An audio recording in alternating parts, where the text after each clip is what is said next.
Olá, boa tarde. No próximo sábado arranca o segundo Fórum UAU, um espaço para conhecer e trabalhar a teologia do corpo. É uma realidade que vamos aprofundar com Maria José Vilaça e David Miguel Antunes. Será logo após os temas da atualidade religiosa. A Diocese de Porto Alegre quer mais leigos a acompanhar os funerais. Dom Antonino não quer que a falta de padres comprometa a presença da Igreja no final da vida. Foi Alter do Chão que acolheu a Assembleia Diocesana, que assinalava a abertura do plano pastoral que desta vez tem como tema a fé dá sentido à vida. Na presença dos principais responsáveis pela ação pastoral, Dom Antonino Dias sublinhou uma urgência: a formação de mais ministros extraordinários para a orientação de funerais. Na formação dos ministérios que temos e no implementar mais ainda que estamos a precisar, de facto, que é o dos ministros extraordinários para a orientação de funerais. Porque não estamos longe de morrer alguém e não temos quem assista, quer dizer, mandatado pela Igreja. E nós queremos ter isso, quer dizer, não é para que os parcos fiquem em casa e não vão fazer os funerais, mas acontecerá com certeza um dia que não temos o sacerdote e precisamos dar resposta. Por isso, este ano vamos continuar a lutar por esta dimensão. A celebração das Exéquias é um momento humanamente sensível e no qual a Igreja tem de estar presente. É um momento em que as pessoas estão abertas, inclusive para a escuta da palavra, para uma palavra diferente de outras circunstâncias, não é? Os funerais, e vem muita gente aos funerais que de facto noutros momentos não vai à Igreja. Esta é uma diocese com um território vasto que levou alguns participantes a percorrer 120 quilómetros para participar nesta Assembleia, com uma população mais envelhecida e muito dispersa. Características que condicionam a ação pastoral, que por aqui desenvolve também um trabalho de manutenção. Temos que fazer pastoral da manutenção porque temos gente a precisar de nós, gente que toda a vida viveu em igreja e que hoje continua a precisar da igreja para ter sentido, para ser feliz. Precisamos ter muito respeito por essas pessoas. E depois temos aquilo que o Sínodo nos apontou como inovar, renovar e comprometer. Uma outra aposta na Diocese é a família. O trabalho passa por constituir uma rede de proximidade em cada comunidade. O nosso esforço neste momento é muito o de encontrar os tais líderes que constituam as equipas arciprestais e essas equipas arciprestais que vão procurar nas suas paróquias conhecê-las, conhecer a realidade, em sintonia com os parcos e encontrarem equipas paroquiais que liderem. E por outro lado também percebemos que também estamos em sintonia com a questão da formação. Nós também trabalhamos em equipa, nós somos uma equipa, não é só o casal, não é? Somos mais dois casais, um casal que dá apoio, que também fez a formação, e um assistente. Nós todos trabalhamos nesse sentido e depois temos que um bocadinho bater porta a porta, temos que ir a todos os locais, manter uma rede de contactos muito próxima, o mail, o telefone, e procurar que eles estejam presentes, porque é humanamente impossível nós conseguimos estar em todo lugar. São poucos, mas assumem uma das principais apostas da ação pastoral da Diocese de Porto Alegre Castelo Branco. Os jovens querem ter mais voz dentro da Igreja. Se queremos, de facto, que o jovem tenha um lugar no centro da comunidade, não seja ele a imagem, mas seja a imagem de Jesus Cristo, que ele apresente, que ele testemunhe, então é preciso de facto dar este espaço ao jovem e possibilitar que ele fale daquilo que vai interiormente no seu coração, que sejam os desafios que ele desejava abraçar, e por isso o nosso projeto para este ano, o nosso tema ligados com Cristo, ligados ao mundo, portanto vai nesta perspectiva. Encontrarmos cada um pessoalmente consigo, perceber a dimensão da sua fé, perceber a experiência que tem de Jesus Cristo e depois, claro, percebendo que Deus existe e vive dentro de si mesmo, sair para o mundo e testemunhar. É importante primeiro conhecer os jovens, não é? E tentar perceber realmente quais são as motivações deles na vida, para depois tentarmos, lá está, mudar um pouco a linguagem da Igreja e ir introduzindo aos poucos para não entrarmos a pé juntos e para não nos afastarmos, porque este é um desafio, se calhar, dos maiores que temos, que é adaptar a linguagem da Igreja àquilo que os jovens querem hoje em dia, e as ofertas são tantas que às vezes é uma luta um bocadinho difícil. Há estereótipos que estão criados, e esse trabalho, acho que com o nosso exemplo, nós jovens a dar exemplo aos outros jovens, conhecemos uma linguagem mais, digamos assim, que é mais fácil de adaptar à realidade e torna-se mais fácil. Esta Assembleia Diocesana relançou o trabalho pastoral. Para os responsáveis, a atitude é mais importante que o número. Não somos, em boa verdade, nem poucos nem muitos, porque o copo não está cheio nem está vazio, o que interessa é a água que lá está dentro. Somos os que somos. E temos uma percentagem muito alta de pessoas envolvidas, comprometidas, dispostas, por exemplo, a fazer investimento pessoal, financeiro, de tempo que podia servir para outras coisas, por exemplo, para se formar nos ministérios laicais. Temos leigos que distribuem a comunhão, é o mais antigo de todos, mas temos leigos a presidir as celebrações dominicais na ausência de presbítero, temos leigos a presidir as celebrações das exéquias na ausência de presbítero, e esses leigos são a diferença entre a Igreja ter uma resposta naquele momento de dor ou não ter nada para dizer. Temos. A iniciativa terminava com um anúncio. Dom Antonino instituía o Dia Diocesano da Palavra, que terá lugar anualmente no terceiro domingo do Advento.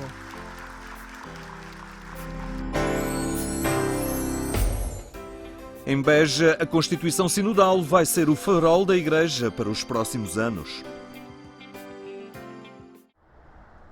No coração do Alentejo, a Diocese de Beja recomeçou mais um ano pastoral. As linhas diretivas dos cristãos daquela região do país estão concentradas na Constituição Sinodal, assinada e promulgada recentemente por Dom João Marcos, bispo daquela diocese. A Constituição é um documento base. Este documento vai ser apresentado em cada arciprestado, tem as datas marcadas no fim deste mês e princípio do outro, para que toda a comunidade fique dentro da Constituição.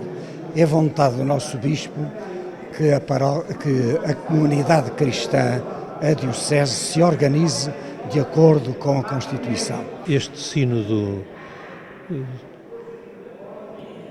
começou baseado em dois pilares. Portanto, o primeiro, a Igreja que somos, o segundo, a Igreja que queremos ser. A mim pareceu-me importante, entre um e o outro, pôr a Igreja que Deus quer que sejamos. Embora a grande maioria dos alentejanos se considere católica, por ter sido batizada, é fundamental descobrir o verdadeiro sentido da Igreja. Está ali, digamos, a nascente, a fonte daquilo que serão as pastorais dos próximos anos. A Constituição faz uma análise a partir daquilo que foi o sínodo até 2016. A partir daí houve algumas luzes e algumas sombras que apareceram na diocese. Então pegando dessas sombras e pegando também dessas luzes que nós agora vamos pegar da Constituição. A presente situação de transição dos tempos da cristandade para este contexto sociológico pede não só uma corajosa reconversão pastoral, mas também uma evangelização capaz de refundar a Igreja. É vontade do Sr. Bispo que a Diocese se debruce sobre a Igreja, para ter o que é a verdadeira noção da Igreja e perguntarmos se realmente somos essa Igreja. Então, a preocupação é procurarmos a Igreja que queremos ser, como ele diz na Constituição, a Igreja que Deus quer. Os pilares fundamentais para uma Igreja centrada em Jesus Cristo estão na Constituição Sinodal da Diocese de Beja. Propostas para os próximos anos. Se nós conseguirmos pôr de pé aquela Constituição, a Igreja renova. No fim da Constituição, sobre cada um dos capítulos há um questionário. E esse questionário o que é que pretende? Que as pessoas, ao longo deste ano, procuram um serviço desta Constituição para fazer as catequeses. As catequeses de adulto arrancarem a partir da Constituição. Depois de anos de reflexão e trabalho, a Diocese de Beja tem um documento que estimula os cristãos a serem mais Igreja. Um autêntico farol. A Arquidiocese da Beira e a Universidade Católica de Moçambique vão promover um simpósio dedicado a Dom Sebastião Soares de Rezende.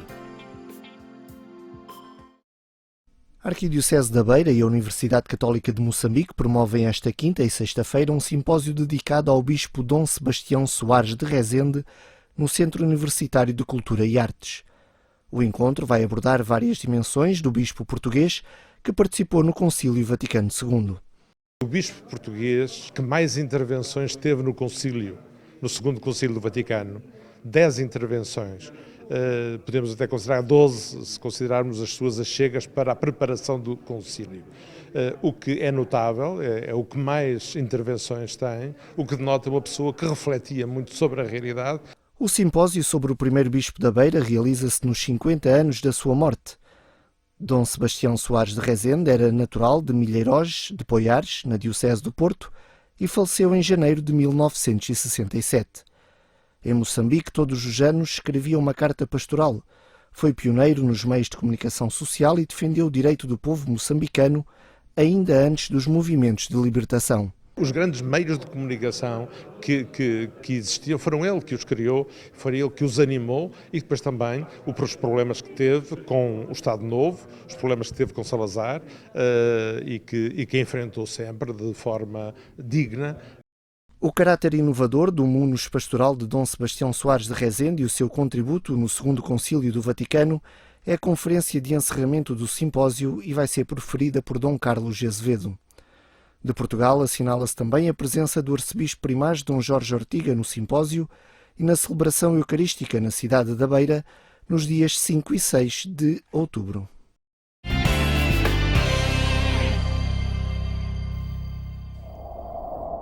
Estes são temas que pode aprofundar em agência.eclesia.pt, é o portal de notícias da Igreja Católica. Agora a Teologia do Corpo e o fórum que vai ter lugar no próximo fim de semana. Está connosco Maria José Vilaça e também David Miguel Antunes. Muito boa tarde, obrigado por estarem aqui no programa Eclésia.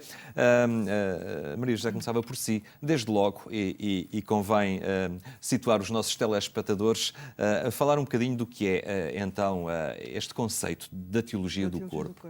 É uma coisa que nós já temos vindo a falar, enfim, ocasionalmente, e que aprofundámos bastante em 2013, no simpósio internacional que fizemos. A Teologia do Corpo é um conjunto de 129 catequeses que o Papa João Paulo II proferiu logo no início do seu pontificado, sobre o amor humano, sobre o plano de Deus para o amor humano. Basicamente, enfim, resumindo, é isso. Depois, na prática, é muito mais, porque é todo um plano de vida, é todo um sentido para a vida, é toda uma resposta àquelas perguntas: porque é que eu sou como sou, porque é que há homens e porque é que há mulheres, o que é que Deus quer de mim. Quer dizer, encontramos resposta a tudo e, principalmente, faz-nos perceber que somos feitos para o dom de nós. Portanto, muito claramente, como é que esse dom se operacionaliza na nossa vida, não é? Como é que somos felizes, mais felizes ou só felizes através do dom de nós e não através da instrumentalização do outro para o nosso bem. Portanto, de certo modo, entra um bocadinho em contraste com a cultura atual, porque é o contrário da promoção do individualismo, é a promoção do bem comum. E depois tem estes fóruns que ajudam e desafiam precisamente ao conhecimento, não é? E a aprofundar esta realidade. Este que vai decorrer já agora no Torcifal, este fim de semana. Já não é possível as inscrições, mas periodicamente vão Sim, este já é o segundo este ano. E vamos, a partir deste, certamente surgirá um terceiro. Aliás, já hoje recebi mensagens a perguntar quando é que é o próximo. Portanto, isto está a correr. E estes fóruns são, se quiser explicar um bocadinho, são, no fundo, temos aqui assim, um fim de semana muito intensivo, com 3 pilares, não é? O primeiro pilar, que é o de aprender. Temos 5 conferências sobre os 5 ciclos das catequeses do Papa João Paulo II, os aspectos fundamentais, o plano de Deus para o homem, as consequências do pecado na nossa relação entre uns e outros, não é? O tema da ressurreição e da redenção do corpo, portanto, o celibato e a vida consagrada, porque também esses são alvo deste tema e têm que saber integrar a sua sexualidade no celibato que escolheram. Depois, a sacramentalidade do matrimónio, portanto, como é que o sacramento do matrimónio se destina a revelar o que é o próprio Deus. Quer dizer, como eu costumo dizer às pessoas, quando vocês se casarem, pensem que quando olharem para vocês vão pensar, Deus é assim. E de facto é verdade, quer dizer, o sacramento do matrimónio é mesmo isso, é mesmo para as pessoas darem testemunho do que Deus é. E depois como aplicar na nossa vida, nos temas do amor e da fecundidade, não é? Como é que isso se vive. Estes são os grandes ciclos e sobre esses há um conjunto de conferências. Depois temos uns tempos de partilha, de oração, de aprofundamento, de ver na nossa vida pessoal como é que isto se integra, o que é que provoca em nós, o que é que nos interpela. Finalmente, temos um conjunto de ateliês, que chamamos ateliês de missão, onde são discutidos casos práticos, como falar disto a jovens, a adolescentes, a crianças, a casais, a noivos, enfim, é um bocadinho dar instrumentos para partir em missão, porque quando acabamos o fórum toda a gente quer falar disto. Então... O David Miguel Antunes também um dia descobriu esta realidade. Como é que foi, que descoberta fez, o que é que alterou em si, na sua vida, esta perspectiva da teologia do corpo? Pois, eu de facto encontrei-me com a teologia do corpo já há uns anos e de facto a teologia do corpo ajuda de facto muitas vezes estas questões do corpo, etc., na Igreja, por vezes acha-se que é uma série de proibições e que não se pode isto, não se pode aquilo, e de facto a teologia do corpo do Papa João Paulo II ajuda a perceber que não é uma coisa negativa, mas sim uma coisa positiva, que há um plano de Deus para nós e que leva à nossa felicidade, de facto, o que às vezes, em contraste com o que o mundo diz, por aí, é um pouco difícil ver isso, não é? Parece que é tudo, isto não se pode, aquilo não se pode, mas que não, que há um plano de Deus para nós, que é um plano positivo, que nos ajuda a integrar todo o nosso corpo e a nossa alma. O conceito de felicidade é que é um bocadinho diferente, não é? Uma felicidade mais olhada na perspectiva da autossatisfação, muito aos olhos do mundo que vai promovendo essa ideia. Aqui há um conceito de felicidade muito baseado também no respeito e na construção do outro, não é? É verdade, é verdade. Mas eu acredito no fundo, todos nós queremos a felicidade com um F grande. Claro. E também, e de facto é o que nos leva, a esta teologia do corpo do Papa João Paulo II, e que nos ensina a viver o nosso corpo de uma forma positiva e de facto segundo o plano de Deus para nós. E também participou num destes fóruns? Também participei. Eu acho que foi muito interessante porque, por exemplo, eu conhecia a teologia do corpo até de conteúdos, de material que vinha do estrangeiro. E então poder estar num sítio em que de facto via testemunhos de pessoas tão perto de nós, não é? Casais e consagrados que vivem de facto a teologia do corpo e que puderam dar testemunho que sim, isto funciona connosco e que vivemos isto e estamos muito felizes com tudo o que o Papa João Paulo II nos ensinou, que no fundo é o ensinamento da Igreja milenar, não é? De sempre, não é? Mas que o Papa João Paulo II de facto conseguiu explicar qual é o sentido, não é? Que às vezes pode não ser assim tão óbvio, de facto foi um grande trabalho nessa linha. E então ver estes casais que falam da sua experiência pessoal, ver os consagrados que falam da sua experiência, é de facto uma oportunidade única, porque também os fóruns, os momentos de partilha entre as pessoas, em que partilham qual é a sua experiência pessoal, também é outro momento também neste sentido único, porque isto são temas que muitas vezes não surgem na conversa, não é? Mesmo entre católicos, não é? Não surgem sempre assim entre conversas ou em família. E então ter a oportunidade de partilhar entre as pessoas as suas experiências nestas áreas também é muito bom. Maria José Vilaça, já referia há pouco, esta é uma realidade aberta para solteiros, casados, consagrados, celibatários. E aí o enriquecimento também que se gera nestes fóruns, no diálogo e no debate, como é que cada um vive, não é, a sua identidade que escolheu, mas assumindo isso também no seu corpo, na sua sexualidade, porque para cada um há um plano de Deus e há um itinerário a fazer, não é? E acaba por ser muito enriquecedor isto, cada um abertamente refletir sobre a sua própria condição. Refletir e partilhar.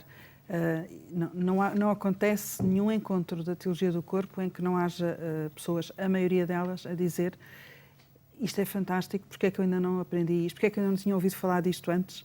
É como um tesouro escondido que a Igreja tem mantido, dizem as pessoas. Porquê é que a Igreja não fala mais disto? E se calhar fala, mas se calhar esta linguagem que o Papa João Paulo II utilizou chama-nos mais a atenção, porque vem justamente ter com os nossos paradoxos interiores, as nossas inquietações mais profundas. Ele vai diretamente ao ponto, à nossa experiência, não é? E portanto, toca-nos mais. E, de facto, é muito, muito bom quando há um fórum em que tem vários estados de vida, consagrado, celibatário, casado, porque nós enriquecemos a nossa vida olhando também a forma como os outros vivem a sua unidade e a sua integração, não é? A mim, pessoalmente, eu sou casada e faz-me muita falta ver como os padres vivem este mistério da relação esponsal, a que eles também são chamados, dando-se inteiramente à Igreja. Não é? Faz muita falta a mim. E a eles também faz falta ver como os casais vivem a sua relação esponsal. E eu sei que é verdade porque já lhes perguntei. Volta e meia pergunta. É verdade. E, de facto, eles dizem que é muito importante verem como é que é.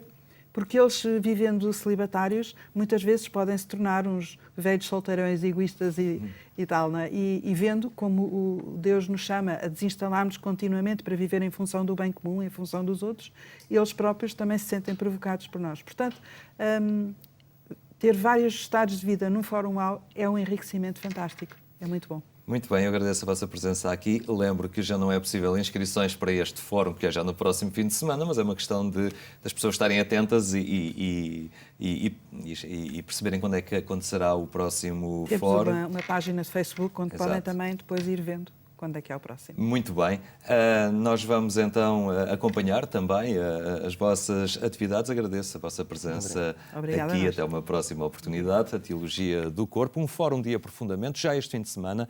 E quase a terminar também este programa, lembro que mais logo ainda pode escutar a edição rádio do programa Eclésia, quando forem 22h45 na Antena 1. Tenha uma boa tarde e até amanhã, se Deus quiser.